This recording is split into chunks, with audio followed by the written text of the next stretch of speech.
नमस्कार, जय हिंद दोस्तों। स्वागत करता हूँ अपने यूट्यूब चैनल में। दोस्तों, आज हम प्रैक्टिकल बात करेंगे, जो अमूमन हम लोगों को आए दिन जो चैलेंज आता है। चूँकि एज ए सिक्योरिटी मैनेजर जब मैं भी किसी सिक्योरिटी पर्सन का इंटरव्यू लेता हूँ, तो कुछ चीज़ें होती हैं जो मैं ऑब्जर्व करता हूँ कि एक सिक्योरिटी पर्सन जब अपना इंटरव्यू देता है, तो वो कौन-कौन सी गलतियाँ करता है। अपने इस यूट्यूब चैनल के माध्यम से दोस्तों मैं आप लोगों को ये बताना चाहता हूँ कि जो भी इस प्रोफेशन में आना चाह रहे हैं, तो वो इन सब बिंदुओं पे विशेष ध्यान दें, इस बिंदुओं पर विशेष फोकस करें और इंटरव्यू में जो मैं भी बताऊँगा उन सब चीज़ों को दोहराने की कोशिश ना करें। तो दोस्तों, मेरा पहला वीडियो आया था टेल मी अबाउट योरसेल्फ। उसी क्रम में मैंने आज पार्ट 2 डालने की सोची है और इसी क्रम में मैं ये वीडियो बना रहा हूँ जो आपके समक्ष प्रस्तुत कर रहा हूँ।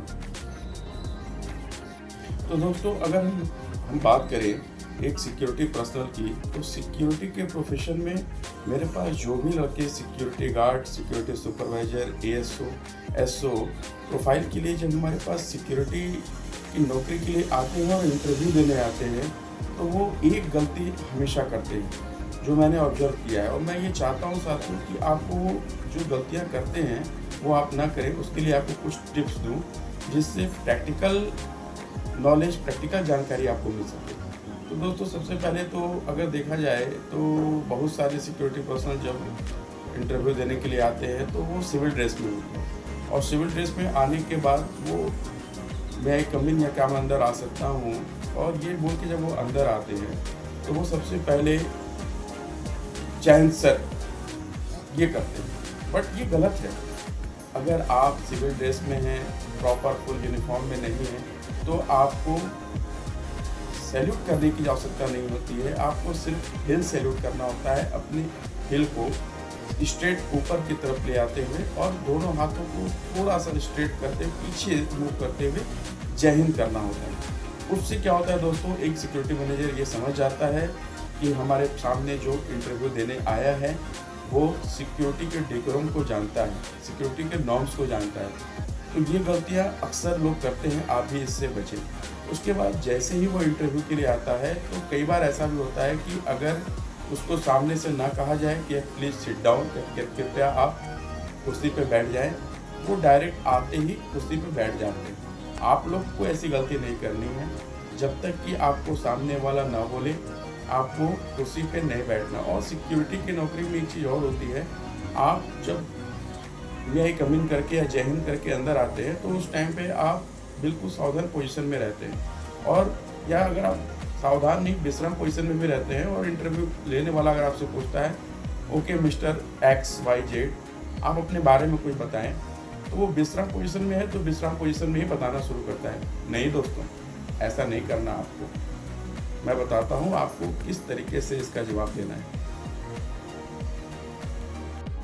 तो दोस्तों, अगर आप विश्राम पोजीशन में हैं और आपसे इंटरव्यू लेने वाला कहता है कि अपने बारे में कुछ बताएं, तो सबसे पहले आपको सावधान पोजीशन में आके अपना नाम बताना होता है, और अपना नाम, अपनी आयु, अपनी शिक्षा, प्रारंभिक शिक्षा किस सन में आपने पास किया, उसके बाद आपने क्या किया, तैयारी करी, तैयारी करने के बाद अगर आपका कुछ एकेडमिक गैप है तो उसके बारे में ज़रूर बताएं कि आपका एकेडमिक गैप किन कारणों की वजह से है। और अगर आप विदाउट गैप आप सिक्योरिटी की नौकरी में आपने पसारा गाइडलाइन के तहत कहीं ट्रेनिंग करी है 160 घंटे की, 20 दिन की, उसको ज़रूर बताएं कि सर मैंने इंटरमीडिएट किया, ग्रेजुएशन किया और फिर मैं सिक्योरिटी प्रोफेशन में आया, मैंने अपनी ट्रेनिंग करी पसारा गाइडलाइन के तहत 160 घंटे की, 20 दिन की मैंने ट्रेनिंग की, जिसमें क्लासरूम ट्रेनिंग, इंडस्ट्रियल सिक्योरिटी के बारे में, फायर एंड सेफ्टी के बारे में, ड्रिल के बारे में, परेड के बारे में, बाय मोड, दाहिने मोड, हाउ टू सैल्यूट, सैल्यूट कैसे करते हैं, कैसे सिक्योरिटी में हम रिपोर्टिंग करते हैं, कैसे हम पत्र के साथ सैल्यूट करते हैं, रिपोर्टिंग के समय हमको कैसे सैल्यूट करना है, इत्यादि जानकारियाँ मुझे पसारा गाइडलाइन के तहत मिली। तो ये आपको ज़रूर ध्यान देना है कि जब आपको इसका जवाब देना है तो आप सावधान पोजीशन में ही दीजिए। हो सकता है इंटरव्यू वाला व्यक्ति आपसे खुद बोल दे कि आप नॉर्मल होकर भी आप अपने उत्तर दे सकते हैं। तो ये आप विशेष ख्याल रखें। और एक टिप्स मैं और देना चाहूँगा कि ज़्यादातर सिक्योरिटी पर्सनल क्या कहते हैं अगर उनका नाम रमेश है तो वो क्या बोलते हैं, मेरा नाम रमेश है, मेरे पापा का नाम महेश है, मेरी मम्मी का नाम दुर्गावती देवी है, मेरे 2 भाई हैं, एक का नाम सुरेश है, एक का नाम देवेश है, मेरी बहन का नाम उर्मिला है। ये सब आपको नहीं बताना दोस्तों, आपको सिर्फ बताना है कि मेरा नाम रमेश है, मैंने ग्रेजुएशन किया है, मैंने हाई स्कूल इस सन में पास किया, मैंने इंटरमीडिएट इस सन में पास किया और मैंने ग्रेजुएशन इस सन में पास किया। और इस सन में पास करने के बाद मैंने डायरेक्ट सिक्योरिटी की ट्रेनिंग ली और उसके बाद मैं ट्रेनिंग में अपनी दिनचर्या को ज़रूर बताया कि मेरी ट्रेनिंग के दौरान मुझे सुबह 4:30 बजे उठाया जाता था। उसके बाद हम लोग फ्रेश होते थे, फिर हम लोग दौड़ने के लिए जाते थे, योगा होता था, परेड होता था, फिर नाश्ता कराया जाता था, फिर एक एकेडमिक क्लास होता था। एकेडमिक क्लास में हमें क्लासरूम ट्रेनिंग दी जाती थी। उसके बाद से फिर ब्रेक होता था, उसके बाद से फिर हमें लंच मिलता था।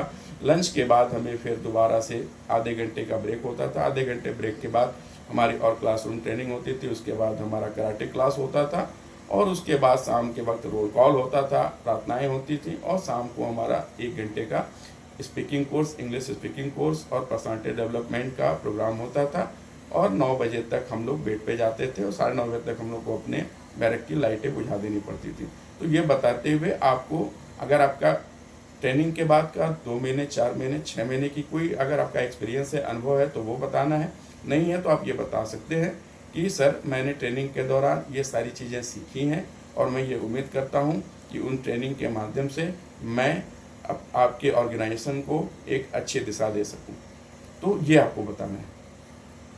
उसी क्रम में मैं ये बताना चाहूँगा कि सिक्योरिटी गार्ड की जब इंटरव्यू होता है और उनसे पूछा जाता है कि सिक्योरिटी का मतलब क्या होता है, तो ज़्यादातर हमारे जो सुरक्षाकर्मी हमारे इंटरव्यू देने आते हैं वो ये बोलते हैं सर सिक्योरिटी का मतलब सुरक्षा देना। नहीं दोस्तों, आपको ये नहीं बताना। आपको बताना है सर सिक्योरिटी का मतलब होता है, सिक्योरिटी जिम्मेदार है आदमी, सामग्री और सूचनाओं के लिए। तो मेरा जिस भी प्रतिष्ठान, संस्थान में मेरी ड्यूटी हो, सबसे पहले मैं वहाँ के लाइफ के, वहाँ के मटेरियल, वहाँ की बिल्डिंग, वहाँ की प्रॉपर्टी और वहाँ की सूचनाओं की रक्षा करूँगा। ये सुनने में भी अच्छा लगता है, प्रोफेशनल साउंड होता है। उसके बाद आपसे अगर पूछा जाता है तो आप फायर के बारे में क्या जानते हैं, तो आप अमूमन, एक सिक्योरिटी गार्ड बोलता है सर फायर, आग लगे तो हमको आग बुझा देना है। ऐसा आपको नहीं बोलना, आपको बताना है सर आग एक रासायनिक प्रक्रिया है जो 3 तत्वों से मिलकर बनती है और उसमें अगर केमिकल रिएक्शन होता है तो फायर ट्रायंगल का रूप होता है, टेट्राहेड्रॉन बोला जाता है। और आग हमारे मुख्यतः 5 प्रकार के होते हैं और 5 तरीके के एक्सटिंग्विशर होते हैं। इसी क्रम में ज़्यादातर इंटरव्यू देने वाले लड़के ये भी गलती करते हैं, अगर उनसे इंटरव्यूअर पूछता है कि अच्छा ये बताओ कि बी टाइप की अगर क्लास, बी टाइप फायर की अगर फायर हो और उस फायर को आप किस एक्सटिंग्विशर से बुझा सकते हैं, तो अमूमन बाकी लोगों को ट्रेनिंग के दौरान ये बताया जाता है कि हमारे पास एक्सटिंग्विशर होता है ABC टाइप, जिसको आप तीनों प्रकार की आग में उसको चला सकते हैं। तो उनका जवाब होता है सर ABC टाइप से बुझा देंगे। नहीं दोस्तों, ये गलत है, क्योंकि इंटरव्यू लेने वाला आपको पूछ सकता है कि A टाइप क्या है, B टाइप एक्सटिंग्विशर क्या है और C टाइप एक्सटिंग्विशर क्या है। तो आपको इसकी जानकारी जरूर होनी चाहिए ताकि आप ये बता सके, क्योंकि अमूमन इंटरव्यू लेने वाला ये जानता है लेकिन देने वाला ये नहीं जानता, उसको बस ये पता है कि ABC टाइप। लेकिन आपको पता होना चाहिए A टाइप वाटर टाइप है, B टाइप फोम टाइप है और C टाइप हमारा CO2 है। और ABC को अगर मिला दें तो हमारा DCP ड्राई केमिकल पाउडर होता है, जिसको हम मल्टीपर्पज़ किसी भी आग में यूज कर सकते हैं। तो ये कहने से आप जरूर बचें।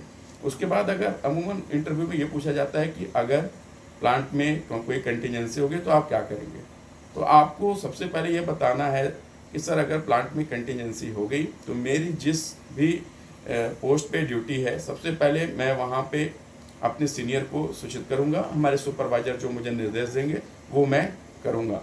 आपको नहीं बताना कि तुरंत मुझे पुलिस को बुलाना है, तुरंत मुझे फायर ब्रिगेड को बुलाना है और मुझे मिटिगेशन करना है। आपको सिर्फ बताना मैं अपने सुपरवाइजर को तुरंत सूचित करूँगा और सुपरवाइजर के निर्देश का पालन करूँगा। तो दोस्तों ये शॉर्ट में मैंने बताने की मैंने आपको कोशिश की है। तो आप इन चीज़ों पे विशेष ध्यान दें कि आप इन सारी चीज़ों को जो मैंने टिप्स बताया है, टिप्स जो मैंने भी दिए हैं आपको टिप्स, उस पर आप काम करें और अपना जो भी उत्तर दें एक संतुलित उत्तर दें। और आपको ज़्यादा भी बताने की ज़रूरत नहीं है, जितना आप जानते हैं उतना आप बताएं। और लास्ट में इंटरव्यू देने के बाद आप वापस से जय हिंद करते हुए और फिर आप वहाँ से साहब मैं अब जा सकता हूँ। अगर इंटरव्यू वाला बोलता है yes you can go now, आप वहाँ से दोबारा जय हिंद करके वापस जा सकते हैं। तो इंटरव्यू देने के टाइम पे जो मैंने टिप्स दिया उस टिप्स को अमल करें। पूरी फैमिली बैकग्राउंड डिटेल में सबका नाम न लें और सिक्योरिटी में जितना भी चीज़ें आप जानते हैं वो बताएं। इसके साथ ही कुछ 1-2 पॉइंट और हैं, क्योंकि अगर आप सिक्योरिटी की नौकरी के लिए जा रहे हैं तो गेट से संबंधित एक्सेस कंट्रोल और मटेरियल मूवमेंट के लिए आपसे पूछा जा सकता है। तो अगर आपसे पूछा जाता है कि अगर आपकी गेट पे ड्यूटी है और कोई विजिटर आ रहा है या कोई एम्प्लॉय आ रहा है तो आप क्या करोगे, तो आप उसमें ये चीज़ ज़रूर ऐड करें कि सर जैसे ही कोई विजिटर आता है तो सबसे पहले मैं ये उनसे पूछता हूँ, उनको विश करता हूँ और उससे पूछता हूँ कि सर आपको किससे मिलना है, आप किस काम के लिए आए हैं। और जब आप सामने वाले से कंफर्म कर लेते हैं कि वो जिससे मिलने आए हैं, फिर आप अंदर में उस डिपार्टमेंट के कंसर्न पर्सन से बात करके उनको अपने यहाँ अंदर करते हैं, विजिटर पॉलिसी के बारे में समझाते हैं, उनकी एंट्री करते हैं और तब जाने देते हैं। सेम वैसे ही मटेरियल एंट्री जब एग्जिट के टाइम पे भी आपको ये ध्यान देना होता है कि हमारी जब मटेरियल कोई भी आती है तो उसकी एंट्री हो और जाते समय उसकी एंट्री हो। और मटेरियल भी हमारे मुख्यतः 2 प्रकार के होते हैं, एक NRGP होता है और एक RGP होता है। तो NRGP का मतलब ये होता है कि कोई मटेरियल अगर ऐसा हो जो बाहर जा रहा हो, रिपेयरिंग के लिए अगर जाता है तो वो वापस भी आता है, तो वैसे को हम रिटर्नेबल गेट पास रजिस्टर में एंट्री करते हैं। अगर हमारा कोई ऐसा मटेरियल है जो फिनिश गुड है, बाहर जा रहा है वापस नहीं आएगा, तो उसको हम नॉन रिटर्नेबल गेट पास पे एंट्री करते हैं। तो इतना आपके लिए जानना जरूरी है, इतना ही आप बताएं। तो दोस्तों आज के इस वीडियो को बहुत लंबा ना करते हुए मैं यहीं पे समाप्त करता हूँ। उम्मीद है आपको मेरा ये वीडियो पसंद आया हो और जो लोग भी फ्रेशर हैं या एक्सपीरियंस्ड हैं वो अपने इंटरव्यू को देने के टाइम पे मेन गेट की ड्यूटी, मटेरियल गेट की ड्यूटी, फायर और सिक्योरिटी की परिभाषा क्या है, अपना गेस्चर आपको कैसे जवाब देना है, किन किन संतुलित भाषाओं का इस्तेमाल करना है, इसके बारे में मैंने बताया है। इसको आप इस्तेमाल करिए। मुझे उम्मीद है कि आप कोई भी इंटरव्यू देने जाएंगे और मेरे द्वारा इस दिए गए टिप्स को अगर आप आजमाएंगे तो आपका निश्चित ही इंटरव्यू में सफल होंगे। मैं आपके उज्जवल भविष्य की कामना करता हूँ। जय हिंद, जय भारत।